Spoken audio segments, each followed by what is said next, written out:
What's that story you've never been able to tell? This is probably going to get lost. But I just want to put it out into the void.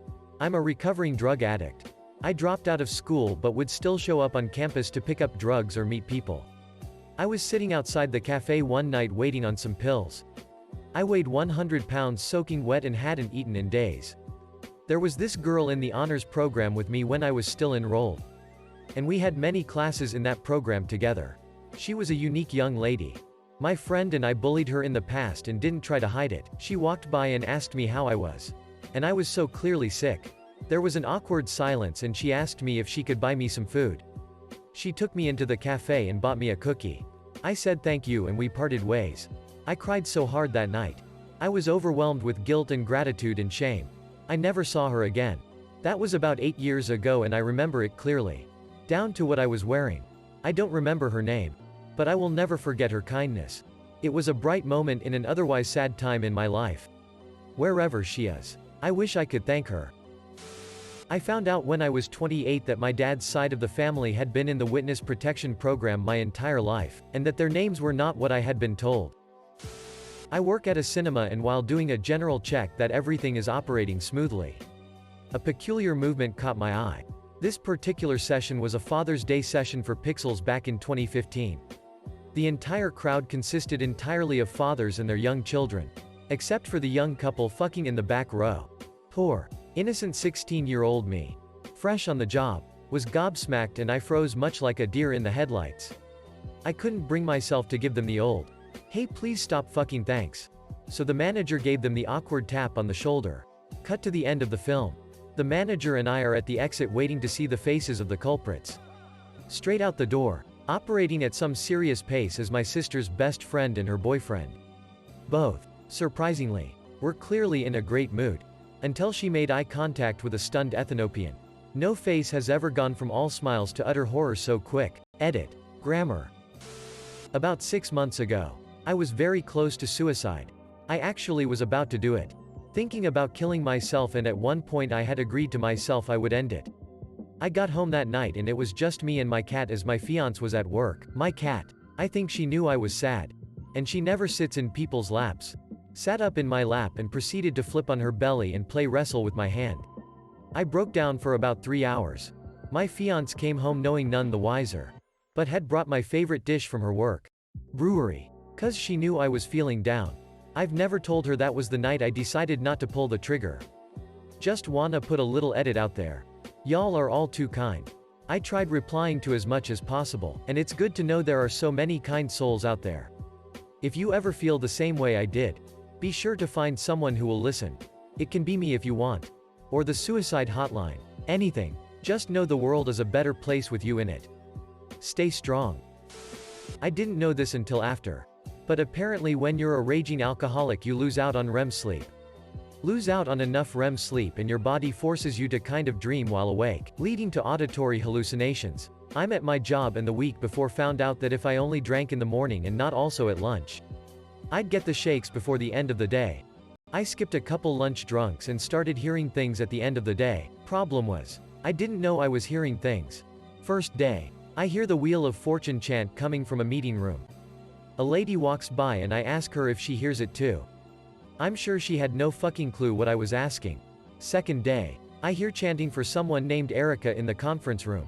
This made sense because I used to work at a place that employed someone named Erica who did marketing visits at agencies like my former place of employment.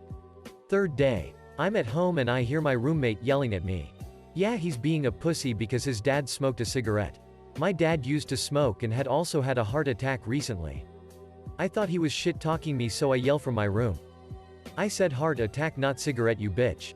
His girlfriend and him came up and were like, dude, what is going on? We're not even talking, is everything okay? Over the next couple weeks I tried to sleep without drinking.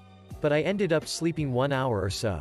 And during the night I'd grind my teeth so fucking hard they felt loose the next morning. I started to realize the past couple months had been filled with auditory hallucinations and I was probably just yelling at people randomly. Anyway, I've been sober for a little over 6 years now. My mother told me this. Because I honestly don't remember. I was around the age of 5 to 7. We were at my grandfather's apartment and right outside of his door. I stopped and turned around and said in very serious voice, "Grandfather's dead." Turns out I was correct. Died in his sleep. I didn't understand the concept of mortality at the time, so this understandably freaked out both my parents.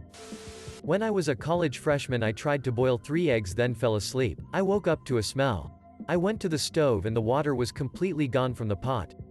So like an idiot, I got some water in a big bowl and poured it into the pot. You probably know where this is going. The eggs exploded like dynamite. Scalding hot egg hit my face. It blew me back and knocked me to the floor. Here's the scary part. I felt my face and looked at the egg on my finger but thought it was burnt skin coming off my face. I almost started crying. How badly burned was I that my facial skin came off to the touch? I walked to the bathroom, shaking, and looked in the mirror. I expected to see a horribly disfigured face, but I saw egg and eggshells. I wiped it with my hand and felt incredible relief. I also felt incredibly stupid. But so what, right? I spent the next hour cleaning egg off the ceiling, the walls, the floor, etc. My face was red for a couple days. In elementary school, we had a program called D.A.R.E., where a police officer would come into our class and teach us about the dangers of substance and alcohol abuse. At the end of the year, he prompted us to write an essay about what we learned over the course of the year in D.A.R.E. He also advised us that the author of the best essay in the class would receive a stuffed lion, appropriately named Darren. Now I really wanted this lion. But the problem with that was my writing skills were those of a typical 3rd grader. There was no way that anything I wrote about my time in D.A.R.E. would stand out enough from my fellow classmates to win Darren. So I did what any desperate 10-year-old would do. Googled D.A.R.E. essay contest winners, and then plagiarized the first one that came up in my searches. Now this was done diligently, carefully proofreading to ensure that I wasn't going to turn in an essay with somebody else's name in it somewhere. I went through and changed phrasing or a word here and there. But by no means would it pass through turn it in. Calm with less than 90% plagiarized. Confident in my chances of winning Darren, I turned in the essay to Mr. Officer. And what do you know? A week later we had our end-of-year reception at the municipal building, which also contained the police station. He listed the top 3 essays. 3rd place, 2nd place, and then he said holding Darren. The best D.A.R.E. essay submitted this year was written by Yo Soy Cory. Come on up here, get your Darren stuffed animal, and read your essay to us please. I was so excited I won the animal. It was never even a thought that crossed my mind that I would have to deliver this speech. So I reluctantly walked up, took my stuffed animal, and all I can remember at this point is shaking so bad. It looked like I was going to fall over at the mic.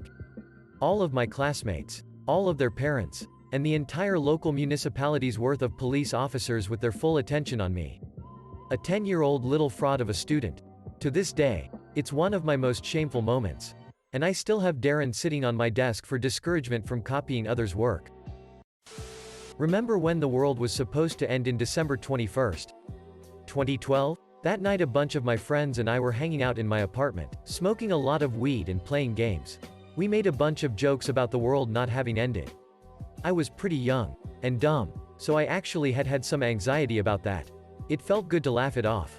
We go on my balcony to have a cigarette and watch the sunset. Out of nowhere there's an enormous explosion, and the sky flashes lime green.